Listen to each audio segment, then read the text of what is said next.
نئی گاڑی لی ہے، نیا گھر بنایا ہے، نئے گھر کے اوپر کالے رنگ کی ہنڈیاں الٹی کر کے رکھ دی ہے، بھئی یہ کیوں کرتے ہو؟ کالی ہنڈیاں رکھنے سے نظر نہیں لگے گی۔ اللہ کے بندے، اللہ کے محبوب کیا ارشاد فرماتے ہیں؟ تیرا گھر قیمتی ہے یا اللہ کے محبوب کا نواسہ قیمتی ہے؟ سیدنا حسن، سیدنا حسین رضی اللہ عنہ، اللہ کے محبوب ان کو گود کے اندر اٹھاتے ہیں اور اللہ تبارک و تعالیٰ سے دعا کیا کرتے ہیں؟ اللہ کے محبوب پیغمبر جناب محمد الرسول اللہ صلی اللہ علیہ وسلم کے تربیت یافتہ آپ کے محفل سے، آپ کی مجلس میں بیٹھ کر سیکھنے والے صحابہ کرام نے اللہ کے رسول صلی اللہ علیہ وسلم سے دعائیں سیکھی، اور پھر ان دعاؤں کے اندر ایک دعا یہ بھی ہے جسے پروردگار نے بڑا پسند فرمایا اور ارشاد فرمایا کہ کچھ لوگ ایسے ہیں، وَمِنَ النَّاسِ، لوگوں میں سے کچھ لوگ ایسے ہیں، مَن يَقُولُ رَبَّنَا آتِنَا فِي الدُّنْيَا، پروردگار تو نے جو تو نے ہمیں دینا ہے وہ دنیا میں ہی دے دے۔ لوگوں میں سے ایسے بھی ہیں جو یہ کہتے ہیں پروردگار جو تو نے ہمیں دینا ہے دنیا میں ہی سارا کچھ دے دے۔ پروردگار ارشاد فرماتے ہیں وَمَا لَهُ فِي الْآخِرَةِ مِنْ خَلَاقٍ، ایسے لوگوں کا آخرت میں کوئی ٹھکانہ نہیں، کوئی صلہ نہیں آخرت کے اندر۔ پھر پروردگار ارشاد فرماتے ہیں وَمِنْهُمْ مَن يَقُولُ، انہی لوگوں میں سے کچھ لوگ ایسے بھی ہیں، مَن يَقُولُ، جو یہ کہتے ہیں رَبَّنَا آتِنَا فِي الدُّنْيَا حَسَنَةً وَفِي الْآخِرَةِ حَسَنَةً، پروردگار دنیا بھی بہتر عطا فرما، آخرت بھی بہتر عطا فرما۔ اگر دنیا بہتر مل گئی، اگر آخرت بہتر مل گئی، پروردگار ارشاد فرماتے ہیں یہ بڑے عقل مند لوگ ہیں، اولئک لہم نصیب مما کسبوا، یہ وہ لوگ ہیں جن کے لیے ان کا حصہ جو انہوں نے کمایا۔ کیا کماتے ہیں؟ پروردگار دنیا بھی بہتر کر دے، آخرت بھی بہتر کر دے۔ پھر دنیا نے دیکھا، دنیا بہتر ہوئی، کیسے بہتر ہوئی؟ کیسر و کسریٰ کے خزانے قدموں میں ڈھیر ہوئے جناب عمر فاروق رضی اللہ عنہ کے، پروردگار نے دنیا اتنی عطا فرما دی۔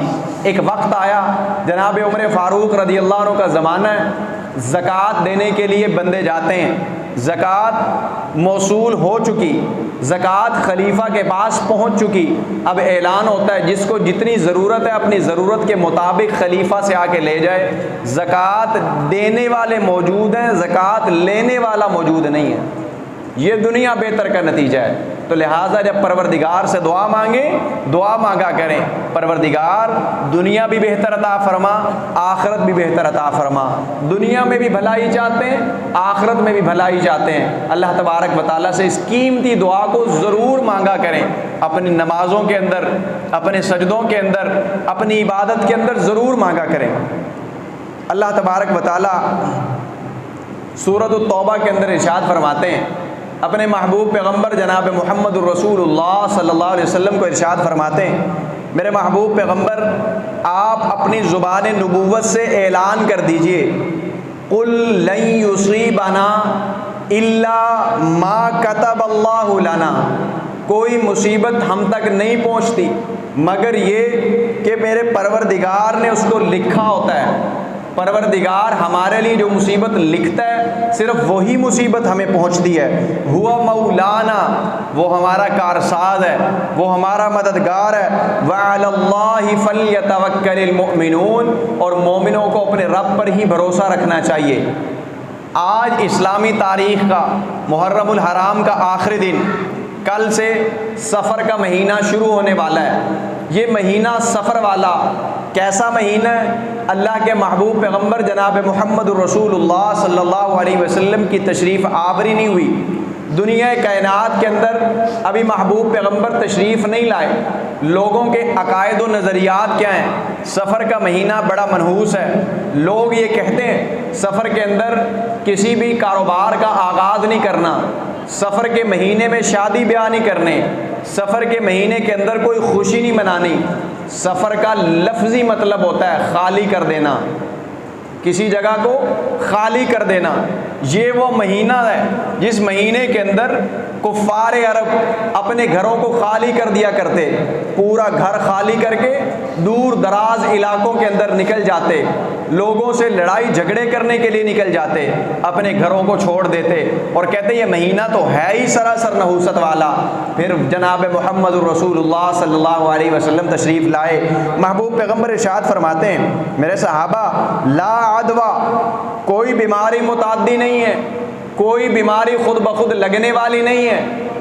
یعنی کہ عام طور پہ مسلمان یا عام انسان بھی یہ بات کہتے ہیں فلاں شخص بیمار تھا، میں اس کے پاس بیٹھا مجھے بھی بیماری لگ گئی، فلاں شخص کو خارش تھی میں اس کے پاس بیٹھا اسے بھی خارش لگ گئی۔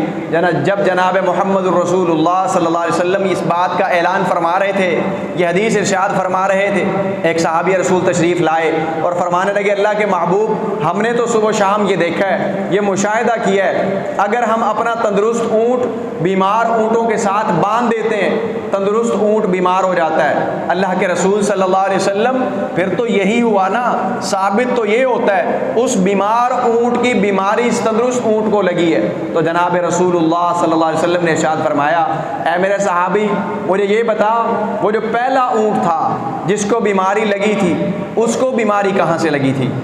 صحابی فرماتے ہیں اللہ کے محبوب وہ تو اللہ کے حکم سے لگی تھی۔ آپ نے ارشاد فرمایا تو یاد رکھو اگر پہلے اونٹ کو بیماری اللہ کے حکم سے لگی ہے، دوسرے اونٹ کو بیماری بھی اللہ کے حکم سے ہی لگی ہے۔ پھر ساتھ ساتھ احتیاط بتایا۔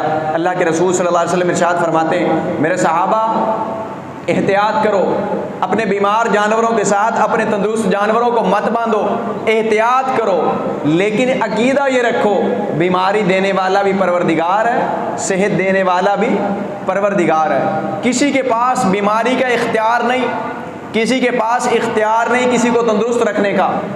اللہ کے رسول جناب محمد الرسول اللہ صلی اللہ علیہ وسلم ارشاد فرماتے ہیں اے میرے صحابہ جان لو وَأَعْلَمْ، تم جان لو، اس بات پر یقین کر لو اگر پوری دنیا کائنات اکٹھی ہو جائے اور یہ بات کا فیصلہ کر لیں تمہیں ہم نے نقصان پہنچانا ہے، اور تمہارا رب اس بات کا فیصلہ کر لے کہ تمہیں نقصان نہیں پہنچنے دینا، ساری کائنات مل جائے تمہیں نقصان نہیں پہنچا سکتی۔ اور اسی طرح اگر ساری کائنات مل جائے اور مل کر یہ چاہے کہ ہم فلاں شخص کو فائدہ پہنچا دیں، جناب رسول اللہ صلی اللہ علیہ وسلم ارشاد فرماتے ہیں اور تمہارا رب نہ چاہے جان لو کہ لوگ تمہیں فائدہ نہیں پہنچا سکتے۔ فائدہ پہنچانے کا اختیار اللہ تبارک و تعالیٰ کے پاس ہے، نقصان پہنچانے کا اختیار بھی پروردگار کے پاس ہے۔ کوئی مہینہ برا نہیں ہوتا۔ جناب رسول اللہ صلی اللہ علیہ وسلم ارشاد فرماتے ہیں لا عدوہ، کوئی بیماری متعدی نہیں ہوتی، ولا طیارہ، کوئی بدشگونی لینا درست نہیں، ولا ہامہ، کسی پرندے کو منحوس سمجھنا درست نہیں۔ زمانہ جاہلیت کے لوگ اللہ کے رسول صلی اللہ علیہ وسلم کی بعثت سے قبل اپنے گھر سے نکلتے، اپنے ہاتھ میں ایک کبوتر پکڑتے، ایک پرندہ پکڑتے، اس پرندے کو گھر سے باہر نکل کے اڑا دیتے۔ اگر پرندہ دائیں جانب رخ کرتا یہ سوچتے کہ ہمارا سفر بڑا اچھا رہے گا، بڑا فائدہ مند رہے گا، سفر کر لینا چاہیے۔ اگر یہی پرندہ بائیں جانب اڑ جاتا یہ لوگ کہتے سفر مناسب نہیں، سفر میں فائدہ نہیں ہوگا، سفر میں نقصان ہوگا، لہذا ہمیں سفر نہیں کرنا چاہیے۔ اللہ کے رسول صلی اللہ علیہ وسلم یہی ارشاد فرماتے ہیں کسی پرندے کو منحوس سمجھنا درست نہیں اور نہ ہی ماہ سفر سے بدشگونی لینا درست ہے۔ چار چیزیں جو اللہ کے رسول صلی اللہ علیہ وسلم سے پہلے زمانے میں عام تھی۔ پہلی چیز کسی بیماری کا خود بخود لگنا، متعدی سمجھنا، فرمایا کہ کوئی بیماری متعدی نہیں ہوتی، بدشگونی لینا درست نہیں، کسی پرندے کو منحوس سمجھنا درست نہیں، سفر کے مہینے کو منحوس سمجھنا درست نہیں۔ آج کل کے مسلمان نام نہاد اپنے آپ کو نامی مسلمان کہلانے والے، ابھی سفر کا مہینہ گزرے گا، ربیع الاول کا مہینے کی آمد ہوگی، سارے مسلمان اپنے آپ کو سب سے بڑا عاشق رسول، محب رسول ہونے کا دعویٰ تو کریں گے، لیکن جناب رسول اللہ صلی اللہ علیہ وسلم کی سیرت کو نہیں دیکھیں گے کہ محبوب پیغمبر کی سیرت کیا ہے۔ نام مسلمان ہے، دعویٰ مسلمان ہونے کا ہے، لیکن جب اپنے گھر سے نکلتا ہے، گھر سے نکلتے ہی نظر پڑتی ہے کالے رنگ کی بلی پہ، کہتا ہے سفر نہیں کرنا، کیوں نہیں کرنا؟ کالے رنگ کی بلی نے رستہ کاٹ لیا ہے، کالے رنگ کے کتے پہ نظر پڑی ہے، اس نے رستہ کاٹ لیا ہے، سفر نہیں کرنا، کیوں بھائی؟ کیا خیال ہے پھر آج کے بعد ہر کالے رنگ کی چیز کو سفید کر دیں، اس پہ رنگ کر دیں سفید رنگ کا؟ اللہ کی مخلوق ہے، بلی کیسے جانتی ہے تیرے لیے اچھا کیا ہوگا؟ کتا کیسے جانتا ہے تیرے لیے اچھا کیا ہوگا؟ کون جانتا ہے تیرے لیے اچھا ہوگا، کون جانتا ہے تیرے لیے برا ہوگا؟ سورۃ التوبہ آیت نمبر 51 جناب محمد الرسول اللہ صلی اللہ علیہ وسلم کو ارشاد ہوتا ہے، میرے محبوب پیغمبر اعلان فرما دیجئے، قل لن یصیبنا الا ما کتب اللہ لنا، کوئی مصیبت ہم تک نہیں پہنچتی مگر میرے رب نے وہ لکھی ہوتی ہے تو پہنچتی ہے، میرے رب نے لکھی ہوتی ہے تو پہنچتی ہے۔ جناب محمد الرسول اللہ صلی اللہ علیہ وسلم کی زندگی، آپ کی زندگی کا مطالعہ کیجئے، ذرا درد دل رکھ کے مطالعہ کیجئے، محبوب پیغمبر کی زندگی کے اندر سکھ کے دن کتنے ہیں؟ پوری زندگی دکھوں سے بھری پڑی ہے۔ اللہ کے رسول صلی اللہ علیہ وسلم ارشاد فرماتے ہیں، اے میرے صحابہ، جتنے دکھ محمد صلی اللہ علیہ وسلم کو اکیلے کو دیے گئے، تمام انبیاء کے نبوت کے دکھوں کو اکٹھا کیا جائے تو محمد کے دکھوں کا برابرہ نہیں کر سکتے، کوئی مقابلہ نہیں کر سکتے، کوئی برابری نہیں کر سکتے۔ کتنے کتنے دکھ ہیں نبیوں کے نبوت کے زمانے میں۔ جناب یحییٰ علیہ السلام کو آرے سے چیر دیا جاتا ہے، آرے سے 2 ٹکڑے کر دیا جاتا ہے۔ جناب نوح علیہ السلام کو پتھر مار مار کے دبا دیا جاتا ہے، پتھروں کے نیچے اٹھتے ہیں، حکم ہوتا ہے میری تبلیغ کیجئے۔ جناب محمد الرسول اللہ صلی اللہ علیہ وسلم کو 3 سال تک شیب ابی طالب میں رکھا جاتا ہے، محصور کیا جاتا ہے گھاٹی کے اندر، آپ یہاں رہیے، لوگوں سے لین دین نہیں کر سکتے، کوئی آپ کو مل نہیں سکتا، کوئی آپ کے پاس آ نہیں سکتا، کوئی آپ کے پاس سے باہر جا نہیں سکتا۔ کتنے دکھ ہیں۔ اللہ کے رسول صلی اللہ علیہ وسلم کی زندگی کے اندر پروردگار ارشاد فرماتے ہیں، عقیدوں کی اصلاح فرماتے ہیں، اگر انسان اپنے دماغ کو حاضر رکھ کے، دماغ کو کھول کے بیٹھے اور جناب محمد الرسول اللہ صلی اللہ علیہ وسلم کی زندگی کو دیکھے، پھر پروردگار کا وہ حکم دیکھے جو اللہ تبارک و تعالیٰ نے اپنے محبوب کو ارشاد فرمایا۔ سورۃ الاعراف اللہ تبارک و تعالیٰ ارشاد فرماتے ہیں، میرے محبوب پیغمبر لوگوں سے اس بات کا اعلان کر دیجئے، لوگوں کو یہ کہہ دیجئے، اے لوگوں، اے دنیا جہان کے لوگوں، اگر میں اپنے لیے کسی خیر کا مالک ہوتا تو میں اپنے نزدیک دکھ کو آنے بھی نہ دیتا۔ اگر میں اپنے لیے کسی خیر کا مالک ہوتا، یعنی میں اپنے نفع نقصان کا مالک ہوتا، میں اپنے نزدیک کسی دکھ کو آنے ہی نہ دیتا۔ عام الحزن، غم کا سال، پڑھیے اس غم کے سال میں کیا ہوا ہے۔ جناب محمد الرسول اللہ صلی اللہ علیہ وسلم کی سب سے پہلی وہ خاتون، جب ایمان لانے والا کوئی نہیں، جب مدد کرنے والا کوئی نہیں، کوئی نکاح کرنے کو تیار کوئی نہیں، جناب محمد الرسول اللہ صلی اللہ علیہ وسلم کے ساتھ نکاح کرنے والی، آپ کو پیغام نکاح بھجوانے والی، پھر آپ کو کہنے والی، اے محمد صلی اللہ علیہ وسلم، آج کے بعد خدیجہ کا مال آپ کا، آج کے بعد خدیجہ کے سارے غلام آپ کے، آج کے بعد خدیجہ کی جان بھی آپ کے لیے حاضر ہے۔ اللہ کے رسول صلی اللہ علیہ وسلم کی زندگی کے اندر یہ موقع آیا، جناب خدیجہ رضی اللہ عنہا کا انتقال ہوا، اللہ کے رسول صلی اللہ علیہ وسلم بہت غمگین ہیں۔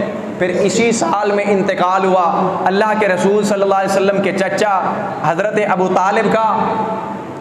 یہ وہ ہیں جنہوں نے پوری زندگی اللہ کے محبوب کا دفاع کیا ہے، اور آخری وقت قریب ہے، اپنی زندگی کی آخری سانسیں لے رہے ہیں۔ جناب علی المرتضیٰ رضی اللہ عنہ سارا ماجرا دیکھ رہے ہیں، میرے باپ کا آخری وقت ہے، دنیا سے جانے والے ہیں، اللہ کے رسول صلی اللہ علیہ وسلم کی خدمت کے اندر حاضر ہوتے ہیں، حاضر ہو کے عرض کرتے ہیں، اللہ کے محبوب آپ کا چچا مرنے والا ہے، آپ جائیے اپنے چچا کو دیکھ لیجئے۔ اللہ کے محبوب تشریف لاتے ہیں، اپنے چچا کو دیکھتے ہیں، یہ وہ چچا دنیا سے جانے لگا ہے جو اپنی زندگی کے اندر یہ کہتا ہے، اگر کسی نے محمد کی طرف انگلی کی میں انگلی کاٹ دوں گا، غلط نگاہ سے دیکھا میں آنکھیں نکال دوں گا۔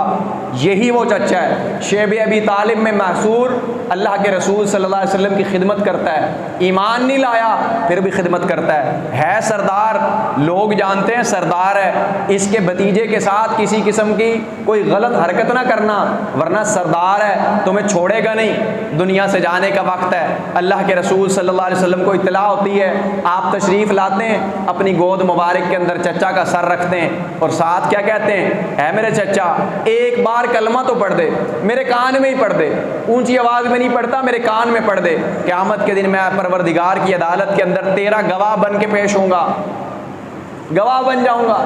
پروردگار لوگوں نے نہیں سنا، میں محمد نے تو سنا ہے، تو کلمہ میرے کان میں پڑھ دے۔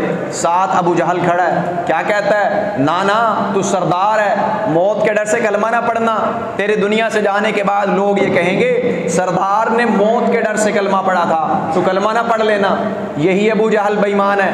غزوہ بدر میں جہنم واصل ہونے لگا ہے، جو شخص قتل کرنے کے لیے آگے بڑھا ہے اس کو کہتا ہے صحابی رسول صلی اللہ علیہ وسلم کو، میرا سر ذرا نا گردن نیچے سے کاٹنا، گردن بھی نظر آئے، سر بھی واضح طور پہ نظر آئے۔ یہ قتل کرنے والا پوچھتا ہے خیریت تو ہے، مرنے کے بعد تجھے گردن سے کیا لینا دینا؟ کہتا لوگوں کو پتہ چلے سردار ابو جہل کا سر ہے، سردار ابو جہل کا چہرہ ہے، اس کو مرتے وقت بھی اتنا تکبر ہے۔ ساتھ بیٹھا کہتا ہے ابو طالب موت کے ڈر سے کلمہ نہ پڑھ دینا، تیرے دنیا کے جانے کے بعد لوگ تانے ماریں گے، لوگ یہ کہیں گے دیکھو موت کے ڈر سے کلمہ پڑھا تھا۔ جناب ابو طالب کہتے ہیں اے محمد بھتیجے تیری باتیں سب سچی ہیں، تیرا دین سچا، تو بھی سچ ہے۔ اللہ کے رسول پھر فرماتے ہیں چچا کلمہ پڑھ دے، کان میں ہی پڑھ دے، ایک بار تو پڑھ دے، بلند آواز سے نہیں ہلکی آواز سے پڑھ صحیح۔ چچا کلمہ نہیں پڑھتا۔ اللہ کے رسول صلی اللہ علیہ وسلم کی گود ہے، اندازہ لگائیے اللہ کے محبوب کی گود ہے، انٹرنیشنل سطح کا جرم کرنے والے صحابہ کرام کو اللہ کے رسول صلی اللہ علیہ وسلم کے پاس بھیجا جاتا ہے اور حکم ہوتا ہے پروردگار کا، میرے محبوب فاعف عنہم واستغفر لہم وشاورہم فی الامر، آپ ان کو معاف کر دیجئے، آپ ان کے لیے مجھ سے مغفرت طلب کریں، آپ معاف کریں گے، پھر میرے سے مغفرت ان کے لیے طلب کریں گے، میں بھی ان کو معاف کر دوں گا۔ یہ گود ہے اللہ کے رسول کی، کائنات کے امام کی۔ پروردگار ارشاد فرماتے ہیں میرے محبوب پیغمبر جناب محمد الرسول اللہ صلی اللہ علیہ وسلم، آپ ایک بار اپنی زبان نبوت سے کہیے آپ کو چاہیے کیا؟ کفار نے تانا دیا ہے اس کے پاس تو مال کوئی نہیں۔ اللہ کے رسول فرماتے ہیں اگر میں یہ چاہتا پروردگار سونے کے احد پہاڑ کو سونے کا کر کے میرے ساتھ ساتھ چلا دیتا، لیکن میں نے یہ پسند نہیں فرمایا، میں نے یہ پسند نہیں فرمایا۔ اور ساتھ بشارتیں موجود ہیں۔ اللہ کے محبوب فرماتے ہیں قیامت کے دن میں وہ پہلا شخص ہوں گا جس کی شفاعت، جس کی سفارش پروردگار کی بارگاہ کے اندر قبول کی جائے گی، میں وہ پہلا بندہ ہوں گا، میں ہوں گا وہ پہلا شخص۔ اس کے باوجود اس نبی کی گود ہے، چچا کا سر ہے، دنیا سے جانے لگا ہے۔ اللہ کے محبوب کو ان سے بڑھ کے دنیا کے اندر محبوب بندہ کوئی نہیں، سب سے پسندیدہ اپنے خاندان کے اندر، سب سے زیادہ خدمت بھی کی ہے۔ روح پرواز کر گئی، جناب محمد صلی اللہ علیہ وسلم کی آنکھوں مبارک سے آنسو جاری ہوئے، فطرتاً تھا، ظاہر ہے ایک محبت کرنے والا چچا دنیا سے جا رہا تھا، اللہ کے رسول صلی اللہ علیہ وسلم کی آنکھوں سے آنسو جاری ہوئے۔ جبرائیل امین تشریف لائے اور فرمایا محبوب پیغمبر پروردگار ارشاد فرماتے ہیں انک لا تہدی من احببت، آپ اسے ہدایت نہیں دے سکتے جسے آپ پیار کرتے ہو، جس سے آپ محبت کرتے ہو، ولکن اللہ یہدی من یشاء، اللہ جس سے چاہتا ہے اسے ہدایت دیتا ہے۔ آپ کے چاہنے سے کچھ نہیں ہوگا، وما تشاءون الا ان یشاء اللہ۔ سفر کو منحوس سمجھے، سفر کا مہینہ منحوس سمجھے، یہ کیا بات ہوئی؟ ایک شخص جو ایمان رکھتا ہے اللہ اور اس کے رسول پہ، پھر اعتقاد رکھتا ہے بواسیر کے چھلے پہ، بواسیر کے کڑے پہ، کہتا ہے بواسیر ہو گئی، فلاں میرا دوست ہے بواسیر کا چھلا پہنا، بواسیر ختم ہو گئی۔ اور اللہ کے بندے تو نے اللہ کے محبوب کے آنے کے مطلب کو لیا کیا ہے؟ جناب خالد بن ولید رضی اللہ عنہ اسلام کے سپہ سالار ایک درخت کے پاس پہنچے، اس درخت سے آواز آتی ہے، لوگوں نے یہ کہا اے خالد اس درخت سے آواز آتی ہے میں تمہارا رب ہوں، میری عبادت کرو، میں تمہارا رب ہوں۔ خالد بن ولید رضی اللہ عنہ تلوار لے کر اس درخت کے پاس پہنچے، جیسے ہی درخت کو کاٹنے لگے درخت سے آواز آئی خالد میں تیرا رب ہوں، میری عبادت کر۔ خالد بن ولید رضی اللہ عنہ نے درخت کو کاٹ ڈالا، جیسے ہی درخت کو کاٹا اس میں سے ایک جن نکلا، بھاگنے لگا۔ خالد بن ولید رضی اللہ عنہ نے تلوار ماری، اس کے جسم سے خون نکلا، پانی نکلا، وہ وہیں ڈھیر ہو گیا۔ وہ اصل کے اندر جن تھا جو لوگوں کے عقیدے خراب کرنا چاہتا تھا۔ آج بھی ایسے بندے موجود ہیں، آج بھی ایسے انسان اللہ کی زمین پہ موجود ہے جو عقیدے خراب کرنا چاہتے ہیں، لوگوں کے ایمان والوں کے عقیدے خراب کرنا چاہتے ہیں۔ نئی گاڑی لی ہے، نیا گھر بنایا ہے، نئے گھر کے اوپر کالے رنگ کی ہنڈیا الٹی کر کے رکھ دی ہے۔ بھئی یہ کیوں کرتے ہو؟ کالی ہنڈیا رکھنے سے نظر نہیں لگے گی۔ اللہ کے بندے، اللہ کے محبوب کیا ارشاد فرماتے ہیں؟ تیرا گھر قیمتی ہے یا اللہ کے محبوب کا نواسہ قیمتی ہے؟ سیدنا حسن، سیدنا حسین رضی اللہ عنہ، اللہ کے محبوب ان کو گود کے اندر اٹھاتے ہیں اور اللہ تبارک و تعالیٰ سے دعا کیا کرتے ہیں؟ صبح و شام کے اذکار پڑھتے ہیں اور اللہ تبارک و تعالیٰ سے دعا کرتے ہیں۔ تو اپنے گھر کی حفاظت کے لیے کالی ہانڈی الٹی کر کے رکھے اور اللہ کے محبوب اپنے نواسے کے لیے کیا پڑھیں؟ اعوذ بکلمات اللہ التامات من شر ما خلق۔ بتا تو نے اللہ کے محبوب کے نواسے سے پیار کا حق ادا کیا یا نہیں کیا؟ کیا تو نے اللہ کے محبوب سے محبت کا حق ادا کیا کہ نہیں کیا؟ گاڑی لی ہے، نئی گاڑی خریدی ہے، اس کے سلنسر کے ساتھ اس کے اوپر بچے کا جوتا رکھ دیا ہے۔ بھئی یہ جوتا کیا کام کرے گا؟ یہ جوتا بلاؤں کو روکے گا، یہ جوتا بلاؤں کو روکے گا، یہ جوتا لوگوں کی نظر بد کو روکے گا۔ کیا زبردست عقیدہ پایا ہے، کیا خوبصورت ایمان پایا ہے، ایمان بھی رکھتا ہے اور ان چیزوں کے اوپر یقین بھی رکھتا ہے۔ اللہ تبارک و تعالیٰ کیا ارشاد فرماتے ہیں؟ وما تشاءون الا ان یشاء اللہ۔ مکہ کے لوگ کیا چاہتے تھے؟ محمد صلی اللہ علیہ وسلم کو زندہ نہیں چھوڑنا۔ ابو جہل کیا چاہتا تھا؟ 100 اونٹوں کا انعام رکھوں گا، لوگ قتل کر ڈالیں گے، لوگ نہیں چھوڑیں گے محمد صلی اللہ علیہ وسلم کو، نعوذ باللہ۔ کیا خیال ہے پھر قتل کر سکا ہے؟ سفر کا مہینہ ہے، یہی سفر کا مہینہ جس کو لوگ منحوس سمجھتے ہیں، اسی سفر کے مہینے میں جناب محمد صلی اللہ علیہ وسلم اپنے گھر سے نکلے اور پہنچے ہیں کس کے گھر میں؟ اس کے گھر میں جس کو پروردگار ارشاد فرماتے ہیں۔ ایک راوی نے یہ لکھا، ایک محدث نے بھی اسی قول کو نقل کیا، فرماتے ہیں اللہ تبارک و تعالیٰ نے دنیا کے اندر ایک ہستی ایسی ہے جس کو اور اس کے پورے گھرانے کو پیدا ہی نبی کے لیے کیا ہے۔ جناب ابو بکر صدیق رضی اللہ عنہ کے دروازے پہ پہنچے، دستک دی ابو بکر، پروردگار نے ہمیں ہجرت کا حکم دیا ہے، سفر کرو، ہجرت کا سفر کرو۔ مہینہ کون سا ہے؟ سفر کا مہینہ ہے جس کو لوگ منحوس جانتے ہیں، ایمان رکھنے کے باوجود منحوس جانتے ہیں۔ اللہ کے محبوب کیا فرماتے ہیں؟ کوئی مہینہ منحوس نہیں، کوئی بیماری متعدی نہیں، کوئی پرندہ منحوس نہیں۔ الو آ کے گھر کی دیوار پہ بیٹھ جاتا ہے، منحوس ہے۔ کوا آ کے بیٹھتا ہے، منحوس ہے۔ یہ کوے کا اور الو کا تصور کیا ہے؟ زمانہ جاہلیت کے لوگ اگر کسی شخص کو قتل کر دیتے، ناحق قتل کرتے، پتہ ہوتا کہ ہم نے ناحق قتل کیا ہے۔ اب جب گھر کی دیوار پہ الو بیٹھتا، وہ یہ کہتے یہ جو الو ہے نا، یہ اصل کے اندر فلاں شخص کی روح میں، فلاں شخص کی روح اس الو میں ہے اور یہ الو ہم سے بدلہ لینے آیا ہے۔ اشرف المخلوقات یہ سوچ رہی ہے الو مجھ سے بدلہ لینے آیا ہے۔ اللہ تبارک و تعالیٰ سورۃ المومنون قرآن پاک کے اندر ارشاد فرماتے ہیں، میرے محبوب پیغمبر، وَمِن وَرَائِهِمْ بَرْزَخٌ إِلَىٰ يَوْمِ يُبْعَثُونَ، وہ بندے جو اللہ کے پاس پہنچ چکے، قیامت تک کے لیے واپس آنے کا تصور بھی نہیں ہے۔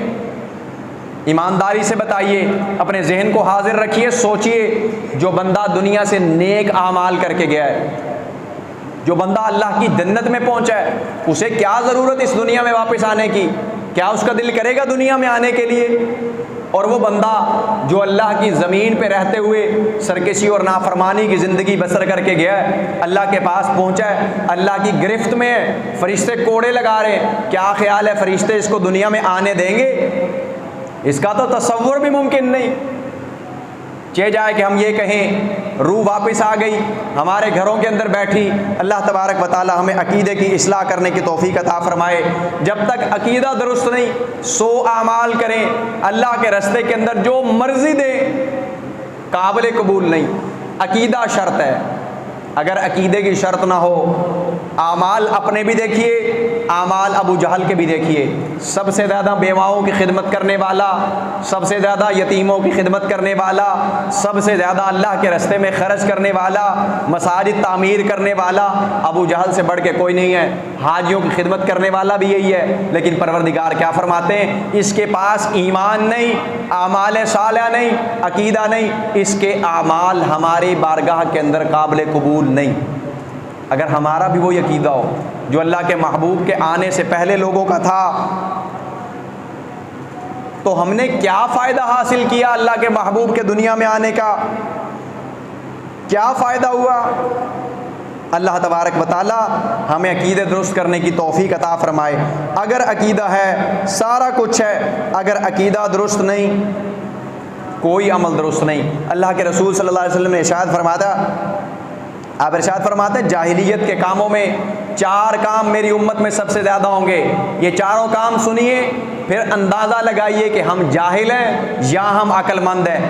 کیا ہم عقل مند ہیں تو یہ کام ہمارے اندر موجود کیوں ہیں؟ اگر یہ کام موجود ہیں تو پھر ہم سے بڑا جاہل کوئی نہیں۔ آج ہی ان کو چھوڑنے کا ارادہ کیجئے۔ اللہ کے رسول صلی اللہ علیہ وسلم ارشاد فرماتے ہیں میری قوم میں جاہلیت کے قوموں کی طرح، جاہلیت کے کاموں کی طرح 4 کام ایسے ہوں گے جنہیں میری امت چھوڑنے پر تیار نہیں ہوگی۔ پہلا کام قومیت کی بنیاد پہ فخر کرنا، حسب کی بنیاد پہ فخر کرنا۔ میرے باپ دادا بہت بڑے جاگیردار تھے، میرے باپ دادا اتنے بڑے آدمی تھے، وہ یوں تھے، اس وجہ سے میں فخر کرتا ہوں۔ تمہیں چاہیے کہ تم میری عزت کرو چونکہ میں نواب ابن نواب ہوں۔ اللہ کے رسول صلی اللہ علیہ وسلم ارشاد فرماتے ہیں میری امت میں بھی یہ 4 کام جاہلیت کے ہوں گے۔ پہلا کام اپنی قومیت پہ فخر کرنا، دوسرا کام کسی کے نسب میں طعنہ زنی کرنا، کسی کو برا بھلا کہنا، تمہارے باپ دادا تو یوں کرتے تھے، تمہارے والد صاحب تو یوں کرتے تھے، تم ایسے کرتے تھے۔ اللہ تبارک و تعالیٰ میں محفوظ فرمائے۔ پھر فرمایا ستاروں کے ذریعے قسمت معلوم کرنے والا کام بھی ہوگا، اور آخر میں فرمایا کہ نوحہ کرنے والے لوگ بھی ہوں گے۔ 4 کام ہماری قوم میں موجود ہیں کہ نہیں؟ ہم ستاروں سے حال معلوم کرواتے ہیں کہ نہیں کرواتے؟ حالانکہ اللہ کے رسول صلی اللہ علیہ وسلم نے ارشاد فرمایا جو بندہ کسی کاہن کے پاس، کسی نجومی کے پاس گیا اور اس سے آنے والے کل کے بارے میں دریافت کیا، اس شخص کا ہم سے کوئی تعلق نہیں۔ ایک روایت کے اندر فرماتے ہیں ہم سے کوئی تعلق نہیں، دوسری روایت میں فرماتے ہیں 40 دن تک اس کا کوئی عمل اللہ کی بارگاہ میں قبول نہیں ہوتا۔ 40 دن تک۔ جناب ابوبکر صدیق رضی اللہ عنہ کے غلام زمانہ جاہلیت میں نجومی ہوا کرتے تھے۔ کسی شخص کو کوئی کام بتایا، کوئی بات بتائی کہ ایسے پیش آئے گا، کوئی اٹا سٹا لگایا، وہ کام ہو گیا۔ یہ بندہ اس ابوبکر صدیق رضی اللہ عنہ کے غلام کی خدمت میں حاضر ہوا، مٹھائی لے کر، شیرینی لے کر، یہ کھا لیجئے میرا کام ہو گیا، آپ نے کہا تھا یہ اچھی چیز کی مٹھائی ہے۔ غلام نے مٹھائی لی، کھانا شروع کی۔ جناب ابوبکر صدیق رضی اللہ عنہ کو کہتا ہے جناب ابوبکر یہ مٹھائی کھا لیجئے، میں نے ایک شخص کو، کوئی کام تھا کسی بندے کا، اس نے خوشی میں یہ مٹھائی مجھے دی ہے۔ ابوبکر صدیق رضی اللہ عنہ فرماتے پہلے کام بتاؤ کیا تھا؟ کہتا نہیں پہلے مٹھائی کھائیں پھر بتاؤں گا۔ ابوبکر صدیق رضی اللہ عنہ نے مٹھائی اٹھائی، کھانا شروع کیا۔ ابھی ایک لقمہ چبایا، دوسرا چبانے لگے ہیں، فرماتے ہیں اب تو بتا دو۔ کہتا ہے میں زمانہ جاہلیت میں نجومی تھا، میں نے ایک بندے کو ایک تکا لگایا، اندازہ لگایا، جیسے ہمارے بعض لوگ اللہ محفوظ فرمایا اندازہ لگا دیتے ہیں، میں نے اندازہ لگا دیا، اس اندازے پہ اس بندے کا کام ہو گیا، آج وہ خوشی میں مٹھائی لے کے آیا تھا۔ جناب ابوبکر صدیق رضی اللہ عنہ نے جملہ سنا، وہ لقمہ جو منہ میں تھا باہر تھوکا، جو پیٹ میں گیا تھا انگلی حلق میں مار کے باہر نکالا اور فرمایا تو نے مجھے حرام کھلایا ہے، اللہ کے محبوب کو یہ عمل پسند نہیں تھا، تو نے مجھے حرام کھلایا ہے۔ نوحہ کرنا بھی اللہ کے محبوب کو پسند نہیں ہے۔ یہ کیا بات ہوئی؟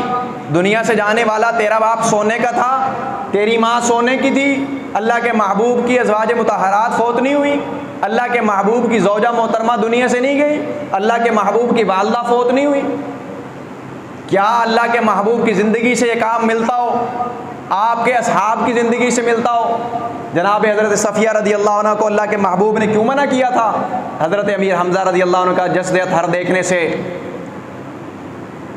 اے میری پھوپھی، میں تجھے نہیں جانے دوں گا اپنے چچا کے پاس۔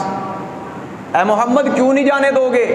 فرماتے ہیں میری پھوپھی، ان کا جسد اطہر بڑے برے طریقے سے زخمی کیا گیا ہے، بڑے برے طریقے سے شہید کیا گیا ہے، مجھے ڈر ہے کہیں تو ان جسم کے پاس جا کے، لاش کے پاس جا کے رونے نہ لگ جائے، اونچی آواز سے نوحہ ماتم نہ کرنے لگے، اپنے گریبان کو نہ پھاڑنے لگے۔ اللہ کے محبوب فرماتے ہیں وہ بندہ جو گریبان پھاڑتا ہے، اپنے چہرے کو پیٹتا ہے، رخسار کو پیٹتا ہے، وہ ایسے ہی ہے گویا اس نے زمانہ جاہلیت کا کام کیا، وہ ہم میں سے نہیں ہے۔ اللہ تبارک و تعالیٰ سے دعا ہے اللہ ہمیں چاروں کام چھوڑنے کی توفیق عطا فرمائے۔ پہلا کام، ہم اپنے نسب پہ فخر کرتے ہیں، دوسرے کو برا جانتے ہیں۔ پہلا کام اپنے نسب پہ فخر کرنا، دوسرا کام کسی کے نسب میں طعنہ زنی کرنا، اس کو برا بھلا کہنا۔ اللہ کے محبوب کیا فرماتے ہیں؟ اپنے مسلمان بھائی کا کوئی عیب دیکھو، اس کو پردہ پوشی کرو، عیب پہ پردہ پوشی کرو۔ اللہ کے محبوب فرماتے ہیں قیامت کے دن پروردگار ایک شخص کو اپنی عدالت میں بلائیں گے اور فرمائیں گے میرے بندے میرے پاس آ جا۔ بندہ پاس آئے گا، فرمائیں گے اور پاس آ جا، یہ بندہ اور پاس ہوگا اور ڈر بھی رہا ہوگا میرا رب پتہ نہیں مجھے اتنا پاس کیوں کر رہا ہے۔ پروردگار اس بندے کے کان میں فرمائیں گے میرے بندے تو نے دنیا میں فلاں گناہ کیا؟ بندہ کہے گا جی پروردگار کیا۔ میرے بندے فلاں میرے حکم عدولی کی؟ جی پروردگار کی۔ تو نے فلاں گناہ کیا؟ جی پروردگار کیا۔ سارے گناہ گنوائیں گے اور فرمائیں گے میرے بندے تو نے سارے کیے نا، مانتا ہے؟ جی پروردگار سارے کیے ہیں، سارے مانتا ہوں۔ پھر پروردگار ارشاد فرمائیں گے اچھا بتا دنیا میں فلاں شخص کا عیب تو نے دیکھا تھا، اس کے عیب کے اوپر پردہ کیوں ڈالا تھا؟ پروردگار اس لیے کہ اس کا عیب ہے، مجھے پتہ چلا ہے میں اس کے عیب کو پردہ ڈالوں، اللہ تبارک و تعالیٰ میرے عیبوں پہ پردہ ڈالے گا۔ میرے بندے جا، میں نے تیرے سارے عیبوں پہ پردہ ڈالا، یہ بات تیرے اور میرے درمیان ہے، جبرائیل امین کو بھی نہیں پتا اس کے اعمال نامے میں کیا کچھ ہے، جا میرے بندے جنت میں چلا جا۔ اللہ تبارک و تعالیٰ ہمیں جاہلیت کے کام چھوڑنے کی، سفر کا مہینہ بھی ایسے ہی ہے جیسے باقی مہینے ہیں، اللہ تبارک و تعالیٰ اس مہینے میں بھی ہمیں باقی مہینوں کی طرح عبادات کرنے کی اور اپنی زندگی کے معمولات کو بالکل اسی طرح جاری رکھنے کی توفیق عطا فرمائے۔ وما علینا الا البلاغ المبین۔